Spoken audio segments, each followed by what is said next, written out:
Kotmót hátíð. Það var það fyrst þegar ég kom á Kotmót 10 ára PU í Vestmannaeyjum. Það var allt miklu frumstæðara þá heldur en nú. Og mér er mjög minnistætt að fólk svæfi í tjöldum, fólk svæfi í hlöðu.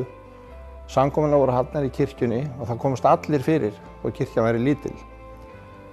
Og menn voru með skrínukost og það voru alveg stanslausar samkomur, það var rétt matarhlé af og til. Og þá voru menn að maula sviðahausa, borða harfisk, flatkökur með hangikjöti og drukku með mjólk sem var sótt í brúsa þarna fyrir utan. En þrátt fyrir þessar frumstæðu aðstæður, þá voru allir í sparifötum. Allir kallar í jakkafötum með bindi, allar konur í kjól, pilsi eða drakt og að sjálfsögðu allar með hatt eða skuplu. Kotmótin voru hátíð þá og þau eru hátíð enn. Og ég vil bara hvetja fólk til að taka þátt í hátíðinni, vera í hátíðarskapi og leggja sig fram að gera Kotmót að hátíð.